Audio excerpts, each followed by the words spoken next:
안녕하세요. 최근에 제가 절세 상품에 대해서 계속 말씀드리고 있는데요. 오늘은 지난 시간에 했던 절세 상품의 질문 사항에 대해서 답변 드리도록 하겠습니다. 지난 시간에 우리가 절세 상품 중에서 일반 저축성 보험, 그다음 월 적립식 저축성 보험, 종신형 연금 저축성 보험에 대해서 말씀을 드렸었는데 이게 진짜로 비과세 되는지 안 되는지 확인할 필요가 있습니다. 왜냐하면요. 그 단순 실수이기도 한데 비과세로 신청을 했는데 담당자의 실수로 인해서 비과세 혜택이 되지 않는 상품에 가입됐을 수도 있거든요. 그러니까 반드시 비과세 상품을 가입했을 때는 실제로 비과세 되었는지를 한번 확인해 보는 것이 굉장히 중요하다고 할 수가 있겠습니다. 일반적으로 저축성 보험 세 가지가 비과세 된다고 했는데, 1억까지 비과세 되는 상품도 있고, 월 150만 원까지 비과세 되는 상품도 있고, 종신형 연금 형식의 저축성 보험도 비과세 된다고 했습니다. 이거 어디서 확인할 수 있을까요?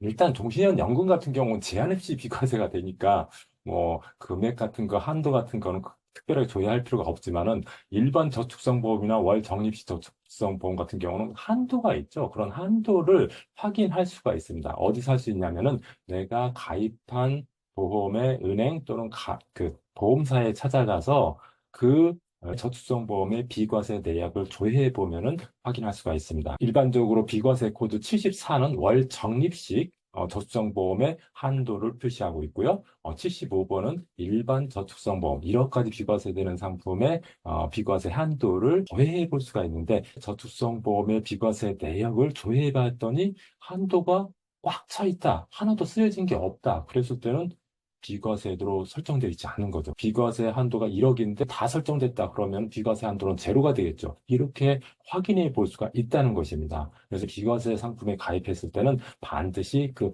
비과세 한도만큼 가입되어 있는지, 그 일정 한도가 제대로 책정되어 있는지를 여러분들이 확인하는 것이 좋다고 볼 수가 있겠습니다. 그리고 이제 저축성보험 같은 경우 1억 비과세 상품이 있죠? 그거 일시납만 가능하냐? 그러니까 1억을 전부 다 한꺼번에 넣어야 가능한 것인가?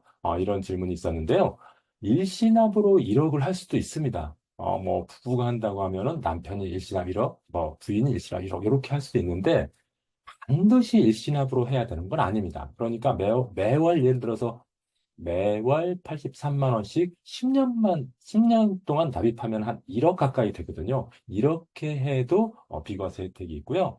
또는 매월 166만 원씩 5년간 납입하고요. 166만 원씩 5년간 납입하면 한 1억 정도 됩니다. 그리고 나서 10년 동안 유지를 하면은, 그러니까 최소한 비과세 혜택이 되려면은 보험이 10년 동안은 중도 해지되지 않고 유지돼야 되기 때문에 납입 기간이 설령 5년이라도 10년 동안 유지되면은 1억 비과세 혜택을 받을 수 있습니다. 그래서 이 일시납으로 하든 적립식으로 하든 상관이 없다. 이렇게 알아두시면 되고요. 부부가 만약에 이렇게 할 수 있는 그 경제적 능력이 된다고 하면은 이렇게 일시납과 적립식을 이렇게 나눠서 하는 방법도 괜찮은 방법이라고 볼 수가 있겠습니다. 그다음 세 번째 질문 보겠는데요. 계약자 1인 기준 비과세 중복 적용이 가능한 것인가? 이런 질문이 있었는데요. 조금 전에 제가 말씀드렸다시피 저축성 보험으로 비과세를 받을 수 있는 세 가지 방법은 일반 저축성 보험 1억 비과세 되는 것이 있었고요. 그다음 월 적립식 저축성 보험은 월 150만 원까지 비과세 된다고 했죠. 그리고 종신형 연금 같은 저축성 보험은 제한 없이, 금액에 제한 없이 비과세 된다고 할 수 있습니다. 그런데 이 세 가지를 다, 한 사람이 가입할 수 있느냐? 이런 질문인데요. 다 가입이 한다. 다 가입이 가능합니다. 일반 저축성보험 1억, 그다음 월적립식 저축성보험 매월 150만 원씩, 그리고 종신형 연금 저축성보험 뭐 무제한으로 비과세가 가능합니다. 그러니까 여러분들이 자산이 많으면 많을수록 이런 상품을 활용하면은 비과세 혜택을 더 많이 받을 수 있게 되는 것입니다. 다음 종신형 연금 보험을 급하게 돈을 빼야 될 상황이 발생되면 어떻게 할 것인가? 우리가 살다 보면은 갑작스럽게 아프거나 또는 어떤 사고로 인해서 긴급한 자금이 필요할 경우가 생길 수 있죠. 그런데 종신형연금보험에 돈을 다 넣어버린 거예요. 그랬을 때 종신형연금보험을 뺄 수 있느냐 이런 문제입니다. 물론 뺄 수는 있습니다. 그런데 불이익이 너무 크다는 거죠. 보험은 중도해야 되면 여러분 손해 크게 볼 수 있다는 거 알고 계시죠? 종신연금형 보험 같은 경우도 그 타격이 굉장히 큽니다. 종신형 연금보험에 넣었던 돈을 빼게 되면은 중도에 인출하게 되면은 비과세 혜택 없습니다. 그리고 사업비 차감되고요. 보증 비용도 차감되고, 뭐, 투자 손익에 반영되었던 이익이나 손실도 다 반영이 됩니다. 그래서 굉장히 큰 손해를 볼 수가 있습니다.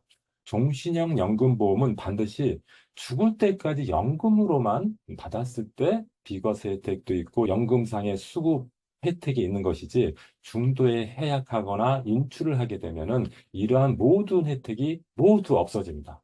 그래서 종신형 연금보험에 여러분들이 가입하시게 된다면은 어떤 상황에서도 출금하지 않을 여유자금으로만 가입하는 것이 좋겠다고 할 수가 있겠습니다. 저축성보험 사업비는 얼마나 될까요? 제가 이전 유튜브에서 말씀을 드렸는데 보험에는 사업비가 있다 했죠. 그래서 이 사업비 때문에 중간에 해약하게 되면 큰 손해를 보게 되는 경우가 있습니다. 그래서 이런 기사들도 많이 있습니다. 뭐 조선비주에 봤더니 보험사에 맡긴 노후 자금 마이너스다. 왜냐 봤더니 100만 원 중에 10만 원을 사업비로 떼가더라. 이런 것 때문에 손실이 난다. 이런 기사도 있었고요.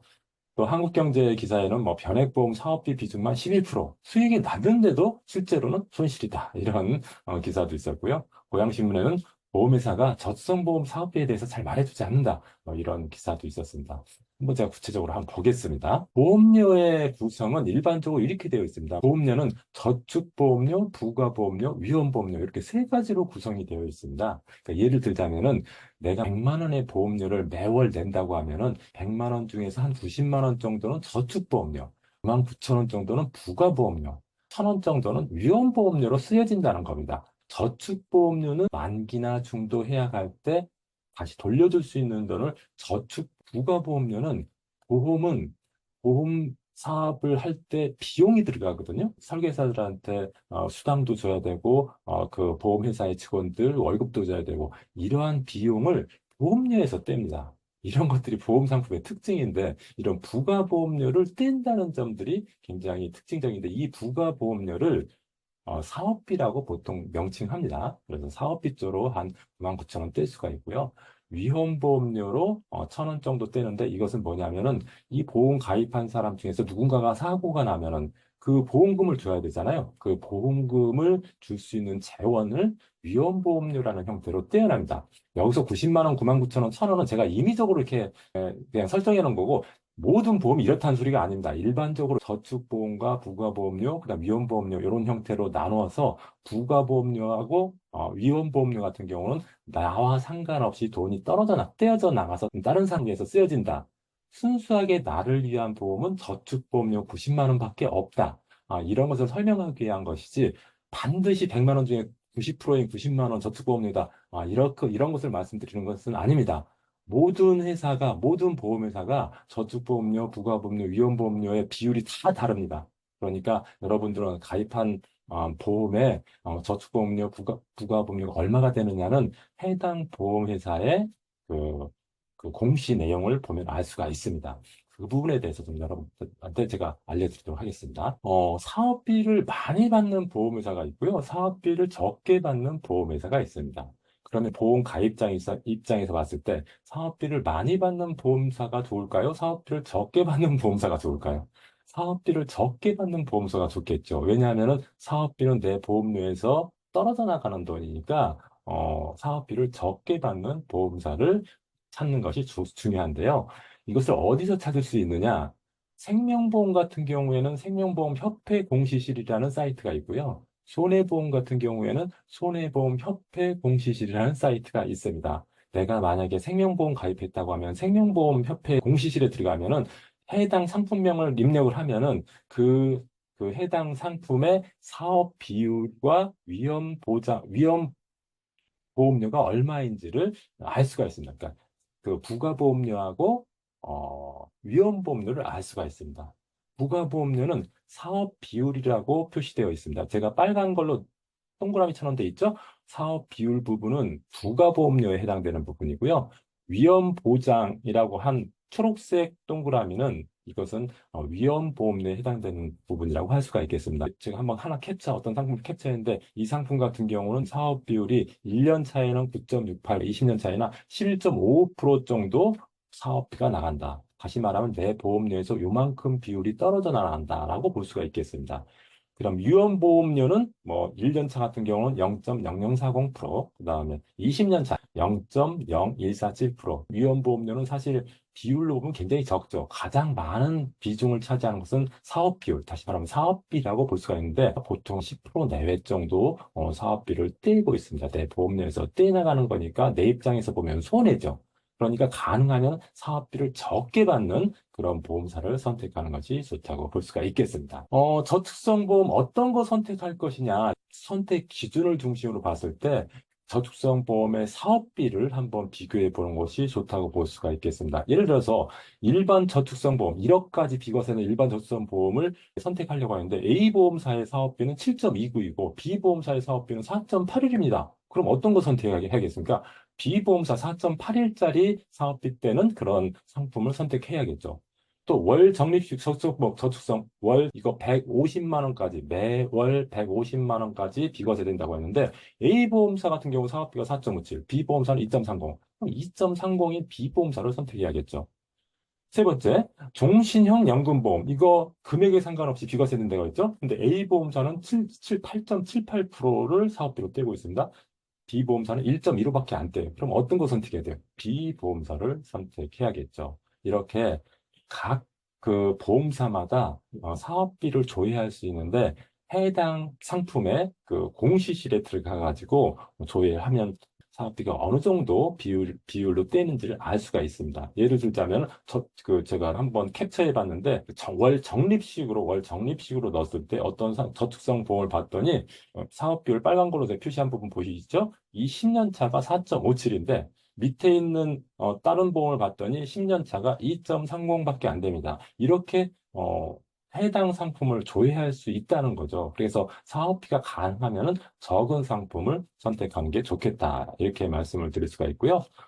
연금보험 같은 경우도 어떤 보험사의 상품 같은 경우는 8.78인데 어떤 보험사의 상품 같은 경우는 10년 차 뭐 0.82, 20년 차 1.15밖에 안 됩니다. 그러니까 이랬을 때는 아예 아래쪽에 있는 연금보험을 선택하는 것이 굉장히 유리하겠죠. 저축성 보험을 그럼 얼만큼이나 가입하는 게 좋을 것인가? 제가 생각했을 때는 현금 자산이 3억이 넘었을 때만 고려할 만하다. 3억, 내가 갖고 있는 현금 자산이 3억 이하일 때는 저축성 보험을 가입할 게 아니라 ISA 1억 원이 먼저고, 비과세 종합저축 5천만 원이 먼저이고, 그다음 연금저축 IRP 각각 75만 원씩 넣는 게 더 먼저이고요. 그다음 조합출자금 2천만 원, 조합입자금 3천만 원. 이것을 먼저 해결하고, 그래도 돈이 남았다. 그랬을 때는 뭐 일반 저축성보험, 그다음 월 적립식 저축성보험, 종신형 저축성보험 이렇게 가입하는 것이 좋지 않을까 이렇게 생각이 됩니다. 그러니까 제가 다시 강조하지만은 저축성보험이 비과세 혜택이 좋은 것은 사실이지만은 내가 돈도 별로 없는 상황에서 저축성보험을 1순위로 할 필요는 없다. 제가 생각했을 때는 저축성보험보다는 ISA나 비과세 종합저축이나 연금저축, 뭐 조합출자금, 조합 예탁금 이런 것을 먼저 가입하고 나서도 돈이 남았을 때 저축성 보험을 가입하는 것이 좋지 않을까 이렇게 생각이 됩니다. 오늘 이제 질문사항에서 답변을 드렸는데요. 앞으로도 계속 절세 상품에 대해서 제가 설명을 드리고 Q&A에 대해서 답변을 드리려고 하고 있습니다. 많은 시청 바라고요. 오늘도 감사합니다.